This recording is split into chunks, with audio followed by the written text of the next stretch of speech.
Kalpasan ti panakaybaskag dagiti saan ang mabiro ka na service vehicle ako kati gobyerno provincial, maysan kadagitoy tinabirukan pasado alas 9 itay bigat.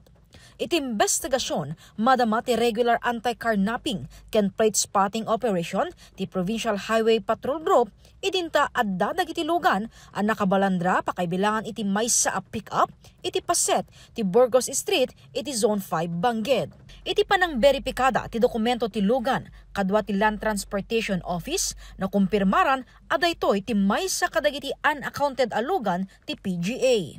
In-approach mi ma'am jay driver na later on naamon mi nga ni Mario Cabarobiaston.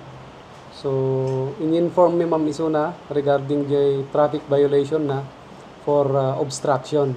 Then dinawat mi nga ipakita na jay driver's license na ken kastamit nga diay documents ti lugan nga ida-drive na ma'am. So naipakita na met di ko ma'am di driver's license na ken dati ipakita na nga kopya ti ORCR ma'am.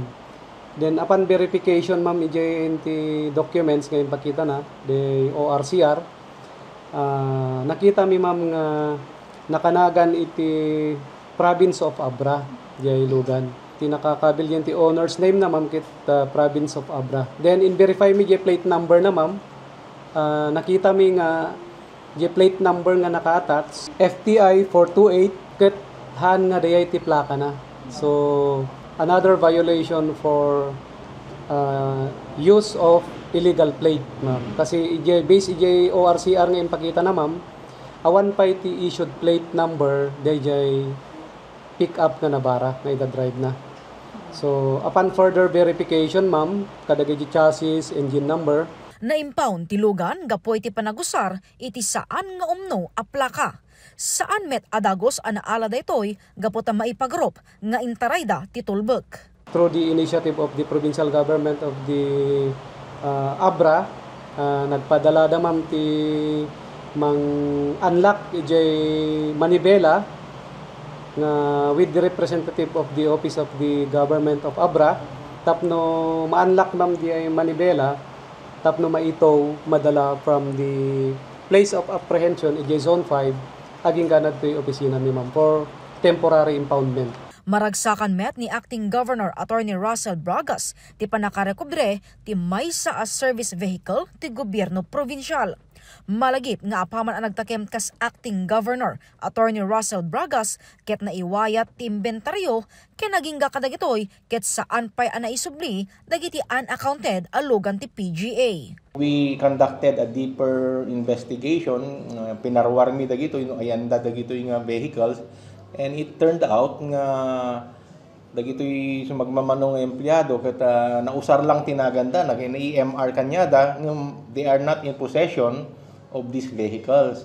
Well, according ta gitoy personnel tayo nga naka-MR na dagitoy inala kano ida ni dagitoy nga lugan inala kano ni Governor Dads kani Vice Gov Joy Bernos dayeti imbagada. So handa nga inusar han nga dagitoy naka-MR dati di mangusar inala kano ni Vice Gov Joy kani Gov Dads. That's why I need to do some more. Aside from that, I have to seek the assistance also of the Philippine National Police and the HPG already, because we never know. Baka mausar dagito it is haan nga karapat dapat nga pakausaran na ket siyempre accountability mi dagito dahil property ti provincial government. So madaman ti panakaisagana ti gobyerno provincial kadagiti legal a dokumento a may presentar iti HPG para ti panaka-turn over ti lugan. Jessica Boreta, Balitang Solid North.